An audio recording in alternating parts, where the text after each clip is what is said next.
নমস্কার, স্বপ্ননীল চ্যানেলে আপনাদের সকলকে স্বাগত। আমাদের আজকের গল্প স্বীকারোক্তি। লেখক ব্রেড স্ট্রেজেন। গল্প স্বীকারোক্তি। পুলিশ যখন ফ্রাঁসোয়া বার্ট্রান্ডকে জঘন্যতম অপরাধের জন্য গ্রেপ্তার করল, তখন তার সহকর্মী সৈনিকেরা বিস্ময়ে স্তম্ভিত হয়ে গেল। অপরাধগুলো অনুষ্ঠিত হয়েছিল ফ্রান্সের রাজধানী প্যারিস নগরীতে 1847 খ্রিস্টাব্দে। ফ্রাঁসোয়া বার্ট্রান্ড ছিল ফরাসি সৈন্যবাহিনীর একজন সার্জেন্ট। ঘটনাকালে তার বয়স ছিল মাত্র 25। সুদর্শন, বুদ্ধিমান, সংবেদনশীল আর স্বল্পবাক এই যুবকটিকে সৈন্যদলের ঠিক যেন মানাতো না। তার নরম শরীরটাও ঠিক পোড় খাওয়া সৈনিকের দেহের মতো ছিল না, কিন্তু তার মধ্যে বিনয়, ভদ্রতা এবং সৌজন্যের কোনো অভাব ছিল না। তার মতো মানুষ কেন যে এই জঘন্য অপরাধগুলো করল, তা তার সহকর্মীদের কাছে একেবারেই দুর্বোধ্য। তার অপরাধ সে কি একটু আধটু? সে অপরাধগুলো গোটা প্যারিস শহরকে আহত করেছিল, কাঁপিয়ে দিয়েছিল। কেউ কি ঘুণাক্ষরেও ভাবতে পেরেছিল যে বার্ট্রান্ডই হলো প্যারিসের সেই পিশাচ, যে একের পর এক কবর ভূমিগুলির পবিত্রতা নষ্ট করে যাচ্ছে? অথচ এটা নিঃসন্দেহে প্রমাণিত হয়েছিল যে ফ্রাঁসোয়া বার্ট্রান্ডই হলো পিশাচ কবলিত, যন্ত্রণা পীড়িত সেই হতভাগ্য মানুষ, যে কবর খুঁড়ে কফিন থেকে মৃতদেহ বের করে নরমাংসে তার বিকৃত ক্ষুধার নিবৃত্তি করে। কেন যে এরকমের জঘন্য অপরাধ করে, তার রুচি এত বিকৃত কেন?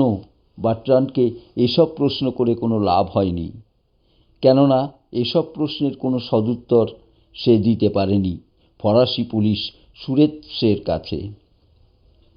এর অসংলগ্নভাবে যেসব কথা বলেছে, তা থেকে এই কথাটা বেরিয়ে আসে যে মোটামুটি এরকম জঘন্য অপরাধ করবার সময় বার্ট্রান্ড নাকি কোনো এক অদৃশ্য শক্তির দ্বারা চালিত হয়। এই শক্তি সম্পূর্ণভাবে তার নিয়ন্ত্রণের বাইরে। এই শক্তি যখন তার উপর ভর করে, তখন সে পৈশাচিক শক্তির নির্দেশ মেনে চলতে বাধ্য হয়। অন্য কোনো কিছু করবার শক্তি বা ক্ষমতা আর তার থাকে না। অদৃশ্য পৈশাচিক শক্তি তাকে বাধ্য করে কবর খুঁড়তে, কফিন ভেঙে মৃতদেহ বের করতে, আর তারপর এর পরের ব্যাপারটা সার্জেন্ট বার্ট্রান্ড সুস্থ অবস্থায় ভাবতেই পারে না। দুহাতে মুখ ঢাকে পিশাচ তাড়িত যন্ত্রণা কাতর হতভাগ্য বার্ট্রান্ড। যখন পাগলামি পেয়ে বসে, যখন পিশাচের ভয় হয়, তখন বার্ট্রান্ডের হৃদস্পন্দন দ্রুততর হয়।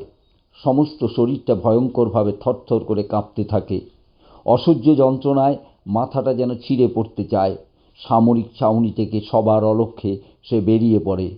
শুরু হয় তার পৈশাচিক নৈশ অভিযান। সে ছুটে যায় কোনো অরক্ষিত কবর ভূমির দিকে, বেছে বেছে বের করে সদ্য সমাহিত কারোর কবর।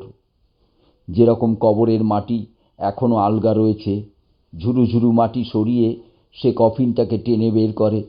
তারপর কফিন ভেঙে বের করে মৃতদেহটাকে। তরবারির আঘাতে মৃতদেহটাকে খণ্ড খণ্ড করে সে। তারপর আরম্ভ হয় তার নরমাংস ভোজন। বিকৃত ক্ষুধার ফাঁদে বন্দী হতভাগ্য বার্ট্রান্ড রাতের পর রাত এই জঘন্যতম অপরাধ করতে সে বাধ্য হয়।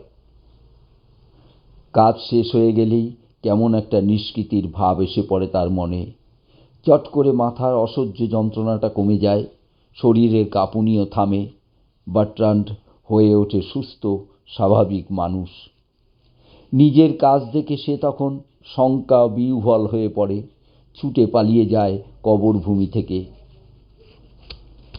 একদিন বার্ট্রান্ড একজন সাথী সৈনিকের সঙ্গে একটা রাস্তা দিয়ে যাচ্ছিল। যেতে যেতে তারা শহরের জনবিরল উপকণ্ঠে এসে পড়ল। রাস্তাটা একটা কবরখানার পাশ দিয়ে গিয়েছে। বুঝি নিজের অজ্ঞাতসারেই বার্ট্রান্ডের দৃষ্টি গিয়ে পড়ল কবরখানাটার ওপর, আর সঙ্গে সঙ্গে সে চমকে উঠল। একটা নতুন কবর। বার্ট্রান্ডের মাথার যন্ত্রণা শুরু হলো, সমস্ত শরীর কাঁপতে থাকলো থরথর করে। কি হলো?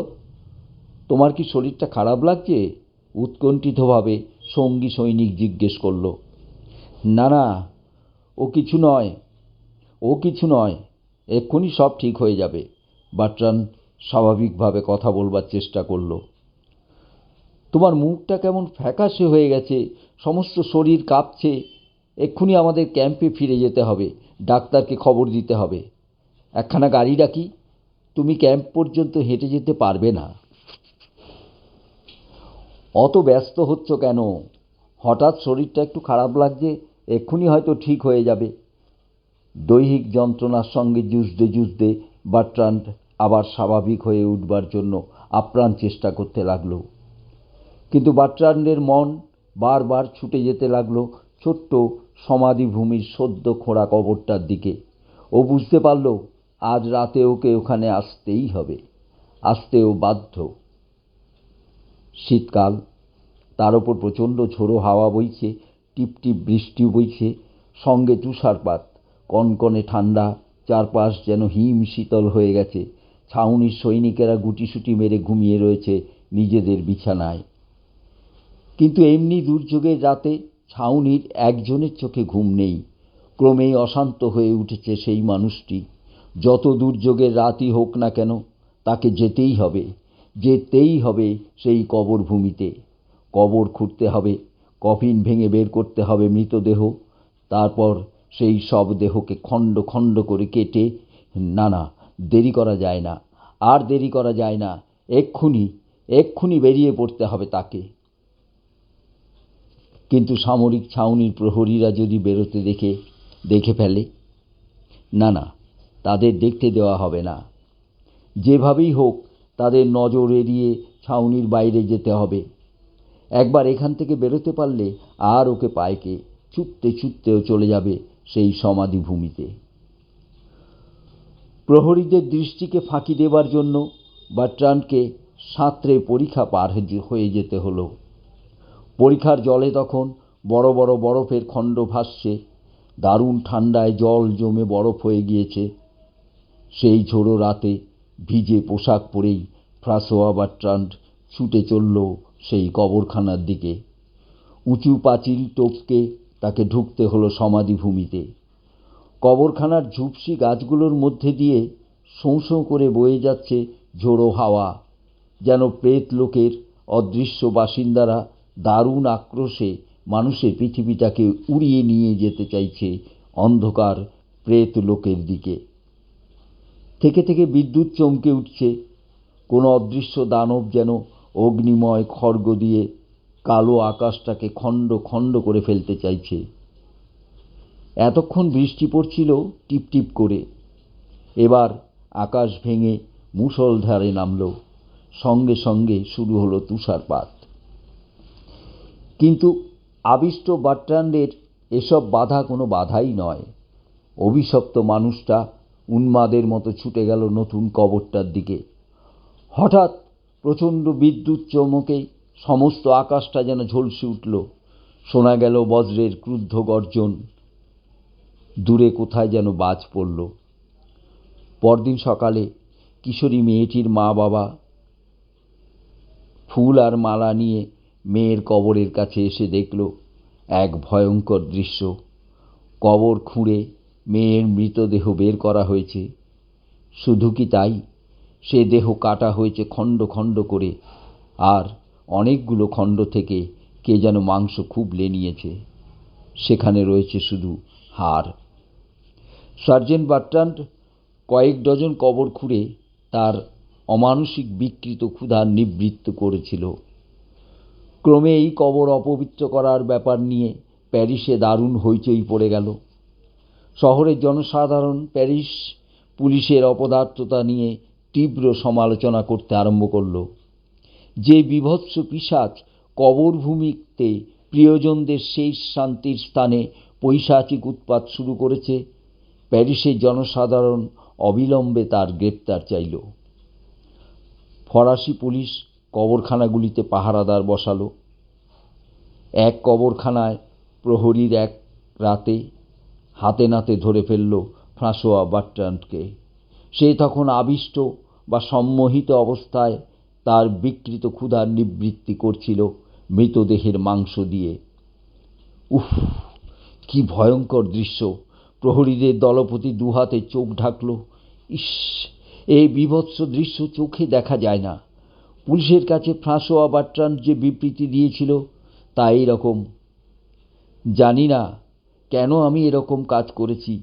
স্বাভাবিক অবস্থায় ফিরে এলে আমি নিজেও নিজের কাজ দেখে সম্পূর্ণ হতবুদ্ধি হয়ে পড়তাম।